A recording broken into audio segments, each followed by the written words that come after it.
Every day, without thinking twice, millions of people reach into their refrigerators and pour a glass of milk.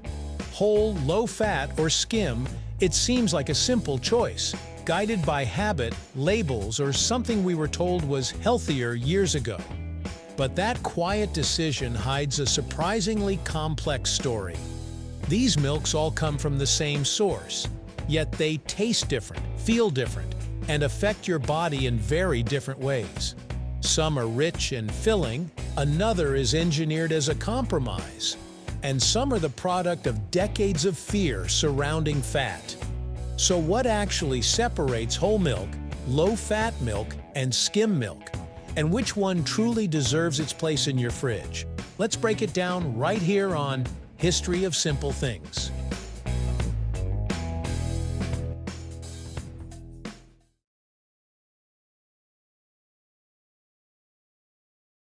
Milk feels simple. It's one of the first foods many of us ever tasted, poured into cereal bowls, mixed into coffee, or handed to us in small cartons at school. But walk down the dairy aisle today and suddenly, milk doesn't feel simple at all. To understand the difference, we need to start with what milk really is. Fresh milk straight from a cow isn't uniform. It's a natural mixture of water, fat, protein, lactose, vitamins, and minerals. Left alone, the fat slowly rises to the top, forming a thick cream layer.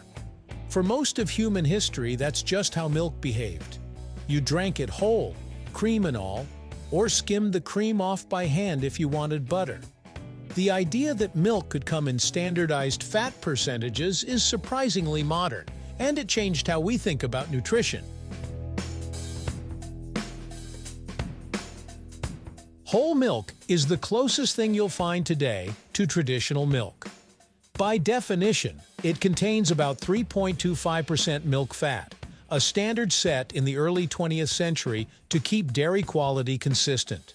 That fat is what gives whole milk its rich mouthfeel and slightly sweet flavor.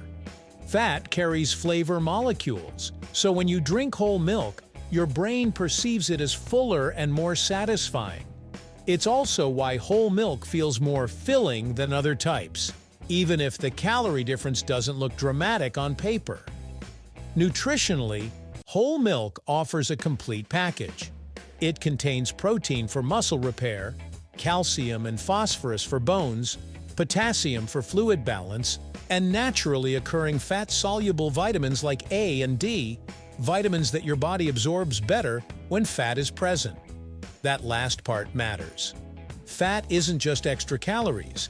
It plays an active role in nutrient absorption and hormone regulation. In fact, several modern studies have challenged the long-held belief that whole milk automatically leads to weight gain or heart disease, suggesting that dairy fat may be more neutral or even protective than once thought. But whole milk didn't fall out of favor because of taste. It fell out of favor because of fear. In the mid-20th century, saturated fat became public enemy number one. Heart disease rates were rising, and dietary fat was blamed as a major culprit. Governments and health organizations encouraged people to reduce fat intake, and the dairy industry responded by removing fat from milk.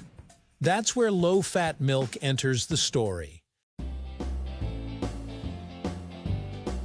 Low-fat milk, usually labeled as 1% or 2%, is made by skimming off some of the cream and then blending a measured amount back in. The result is a middle ground, less fat than whole milk, but not stripped entirely.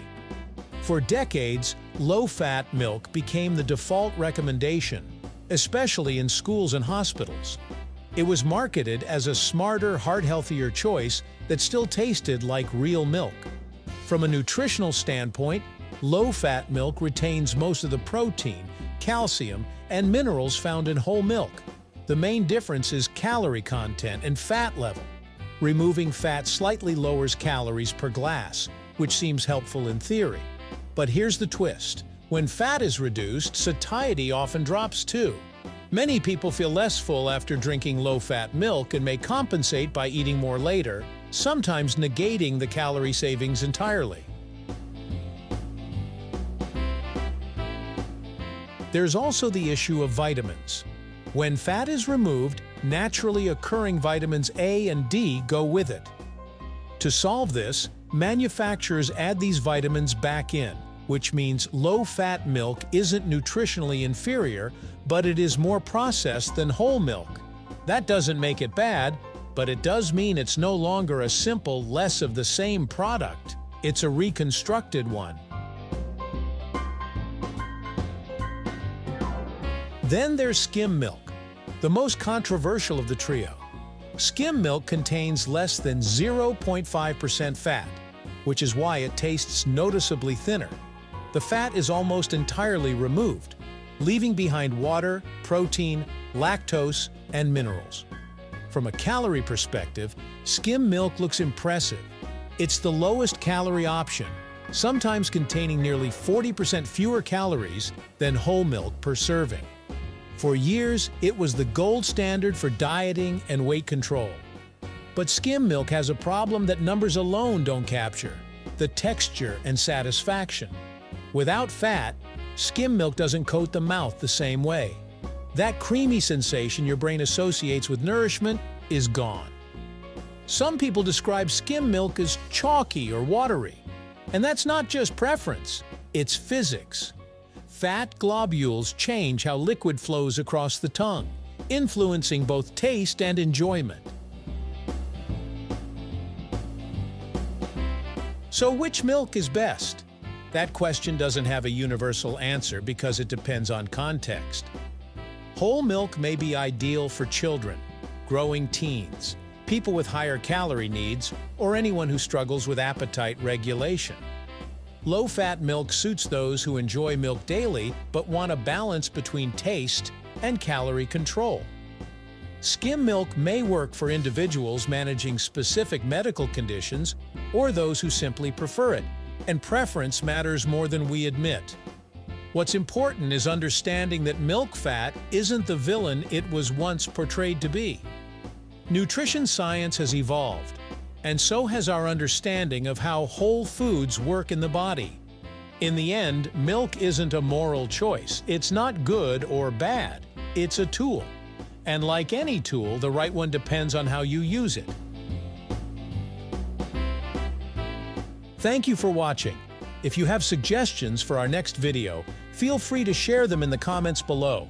We'll be sure to give you an acknowledgement for your contribution. Thank you for joining us on this journey through the history of simple things. Don't forget to like, subscribe, and stay tuned for more stories woven through the smallest details.